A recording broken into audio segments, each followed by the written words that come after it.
Welcome back to today's Explainer. Today, we're diving into a classic fable all about size, impact, and, well, a really, really loud neighbor. We are looking at a story that perfectly encapsulates this powerful life lesson. Sometimes, the absolute smallest forces can create the biggest changes in our environment. Let's just get right into it, shall we? So, imagine this. You're a tiny mouse, right? And you haven't slept all winter long because of an incredibly loud problem. We're in this lush forest. The seasons are changing, but one enormous resident hasn't quite gotten the memo. It's actually a super fascinating look at how to approach problem solving when you are completely outmatched in sheer physical size. Seriously, how do you move an obstacle that is literally thousands of times bigger than you? Section 1. The Snoring Bear Problem, a Sleepless Winter.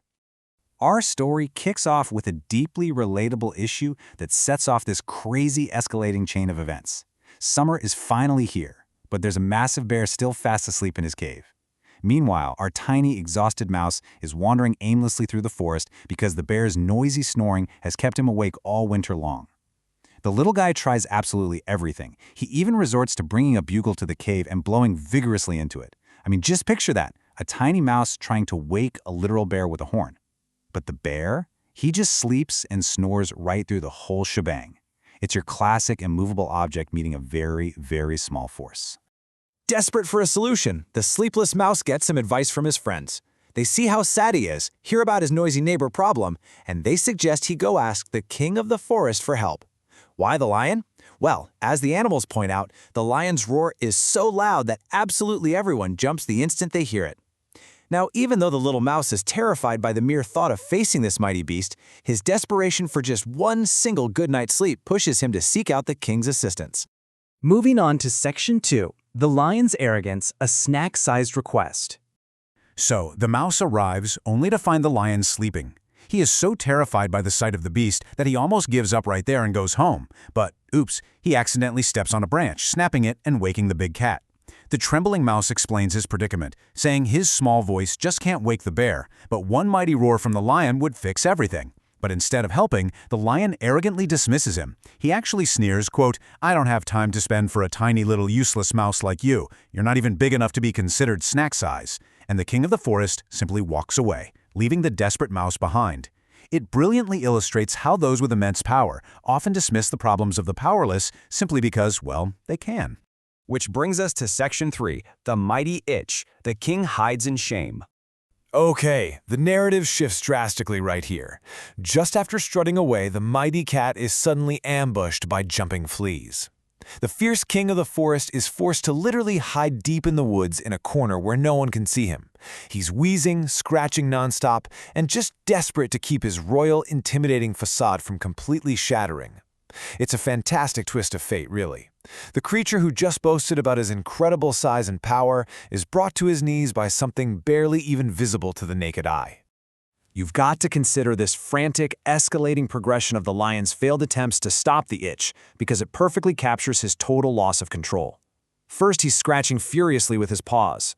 When that doesn't work, he leans his back against a tree, rubbing right and left. Finally, the itch gets so incredibly bad that he just bolts to a nearby lake and jumps straight into the water. And guess who happens to be walking by? The little mouse. He hears the wheezing and watches the mighty king suffer. It really makes you think about how our vulnerabilities can completely level the playing field, no matter what our perceived status might be. Here's Section 4, An Unlikely Rescue. The mouse steps up. Despite the lion's earlier cruelty and literally telling the mouse to leave him alone, the brave little guy spots the tiny fleas and actually steps up to help. And let me tell you, this is an incredibly dangerous rescue mission. The tiny mouse has to battle his way through the lion's thick, scruffy fur. When the lion rubs against the tree, the mouse is almost crushed. When he jumps in the lake, the mouse nearly drowns. And when the lion violently shakes himself dry, the little guy is barely hanging on for dear life. Yet through all this terrifying thrashing, the meticulous mouse manages to pick out and throw away every single flea. He leverages his unique, tiny advantage to solve a massive problem the lion couldn't fix himself. And finally, Section 5, A Roaring Resolution, Returning the Favor. With the itch finally cured, the whole power dynamic between these two completely transforms. The utterly embarrassed lion realizes his grand mistake. He looks right at the tiny creature he just called useless and delivers this heartfelt apology, saying, I looked down on you, Mouse, but you still did everything in your power to save me from this difficult situation. Thank you." The victorious Mouse happily accepts, and the lion offers him a ride home on his back to return the favor. It's such a great reminder of the unexpected value of building bridges instead of burning them.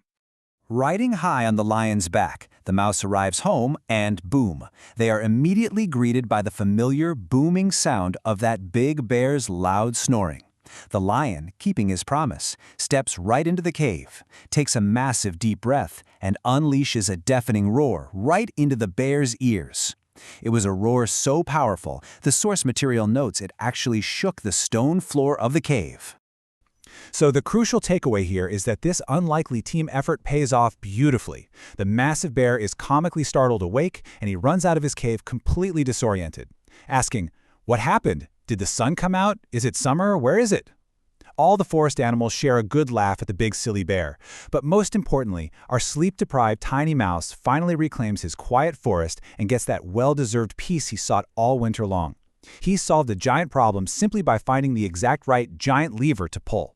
As we wrap up this explainer, we can clearly see that physical size for sure doesn't dictate a person's or, a mouse's value or capability. The king of the forest was brought to his knees by tiny fleas and saved by an even tinier mouse. It really leaves us to wonder, who might you be underestimating in your own life, simply because they seem small or insignificant at first glance? Thank you so much for exploring this fascinating dynamic with me today.